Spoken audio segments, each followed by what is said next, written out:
Genade en vrede, goedheid en guns, rykdom en eer, lewe en onsterflikheid vir jou. Shalom, shalom. In my vorige post het ek die vraag geantwoord, hoe bid ons? En julle sal onthou, dit was 'n vraag wat na my toe gekom het van 'n vriend daar in Springbok voor Aad de Waal. En nadat ek hierdie antwoord met voor Aad gedeel het, en hy dit weer met een van sy vriende gedeel het ek die volgende getuienis gekry. Fuad se vriend het verlang gewag vir 'n bevordering wat tegnies syne was. Maar vir een of ander rede was daar lank gesloer met die afhandeling van sy papierwerk. En hy het vir jare, of ek weet nie of dit vir jare is, maar vir 'n lang tyd gebid en gesukkel dat hierdie dinge moet uitgesorteer word. En toe Fuad hierdie antwoord met hom deel, dat hy moet bid tot God as 'n vader en dat hy moet bid as 'n seun, het hy gaan bid en weer hierdie saak na hierdie keer Vader toe gebring. En hy getuig dat jare of lank se bid as 'n slaaf het hom niks in die sak gebring nie.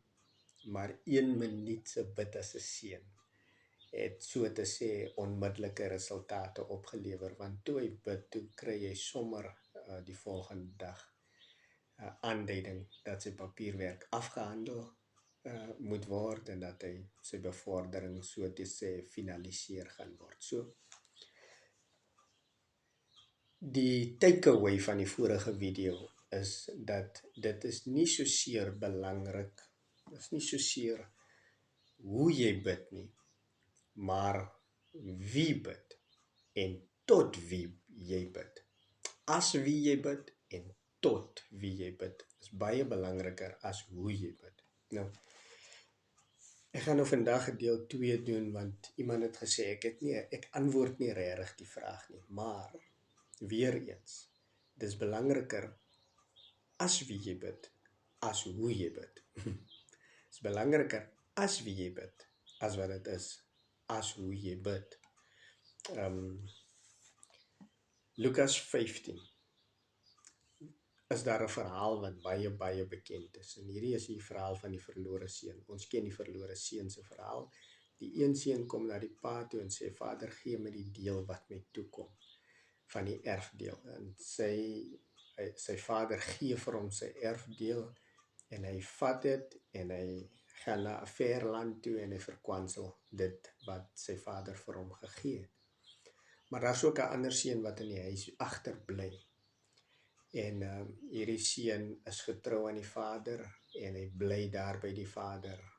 In die tussentyd wag die vader om die verlore seun om terug te kom. Uiteindelik kom die verlore seun terug nadat hy alles verloor het en later as 'n varkherder opgeëindig het en varkpele moes eet. Maar hy kom tot bekering en hy kom terug na sy vader se huis toe. Die vader van nature is baie bly en opgewonde, want hierdie kind van hom, in sy woorde, wat dood was, is nou weer lewend. En hy gooi 'n groot party vir hierdie seun. In die tussentyd is hierdie getroue seun besig in die veld, 10 teen 1, besig om te kyk na die diere, te kyk na die land, besig met werk soos altyd. En hy kom terug en hy hoor hierdie feesvieringe en hy kom vra vir een van die diensknegte, wat gaan aan hier so in die huis? En die diensknegt sê, jou broer het teruggekom en jou pa het 'n party gegooi vir hom. Nou hierdie seun raak baie ontsteld. En hier is wat hy vir sy pa sê, Lukas 15 vers 29. Daar staan, maar hy antwoord en sê vir sy vader, kyk, ek dien u so baie jare en ek het nooit u gebod oortree nie. En vir my het u nooit 'n bokkie gegee, sodat ek saam met my vriende, vrolik kan wees nie. So hy sê, ek dien u soveel jare en ek het nooit die gebod oortree nie. En u het nog nooit vir my 'n bokkie gegee, sodat ek saam met my vriende vrolik kan wees nie. Nou, die mentaliteit van hierdie seun is dat hy die Vader moet dien om te verdien. Nou, ons het in die vorige post gesê, Jesus sê ons moenie wees soos die heidene wat deur hulle ydelle herhaling van woorde dink dat hulle verhoor sal word nie. Want dis wat hulle probeer doen met hulle mooi woorde, baie woorde, probeer hulle antwoorde verdien.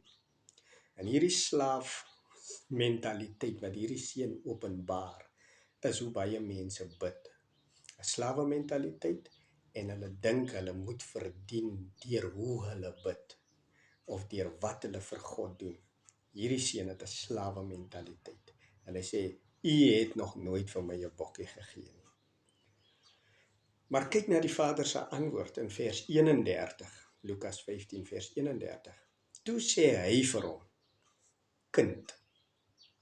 So hy probeer hierdie seun se mind sway, verander van slaaf na seun toe, en hy antwoord hom en hy sê vir hom, kind, jy is altyd by my. Nou, hy sê nie net jy is altyd by my nie, asof dit maar net 'n opmerking is wat hy maak nie.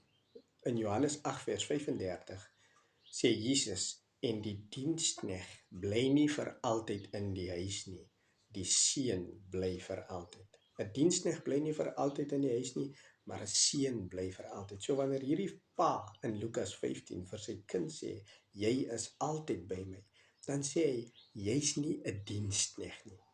Hy sê, Vader, ek dien nie so lank.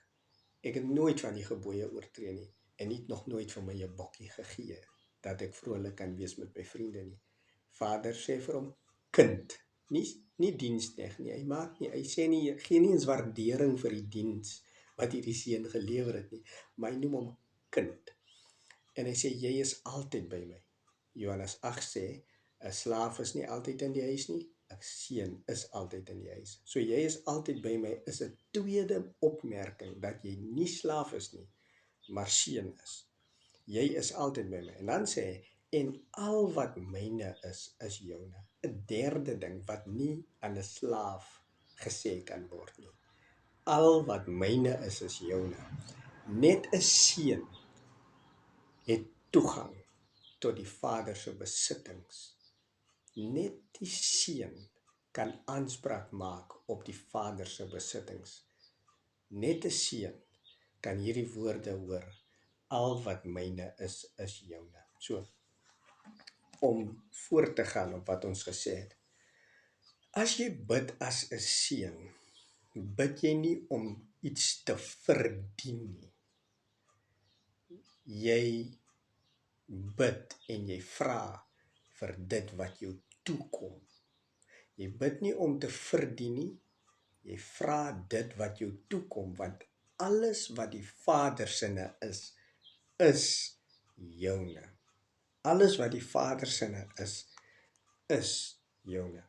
Nou, julle sal onthou, daar is die eerste seun gewees wat sy goed gevra het by die Vader. Maar hoor net mooi, hoe vra hy vir die Vader? Hy sê, Lukas 15 vers 12, die jongste van hulle het vir sy vader gesê, Vader, gee my die deel van die eiendom wat my toekom. So hierdie jongste het duidelik besef, wat die pa sinne is myne, dit kom my toe. Ek hoef dit nie te verdien nie, dit kom my toe. So as ons bid, dan bid ons, want dit wat ons van Vader vra, is reeds ons sinne. Dit kom ons toe. Alles wat die Vader sinne is ons sinne. Dit behoort aan ons. En daarom is daar 'n waarborg in Matteus 7 vers 7. As ons bid, sal ons ontvang. Nie miskien nie, nie dalk nie, ons sal ontvang. Shalom, shalom. Genade en vrede vir jou. Ek sal definitief 'n deel 3 maak. En dan sal ek dalk antwoord hoe om te bid. Maar vir nou weet jy wie jy is wat bid en tot wie jy bid. Shalom, shalom.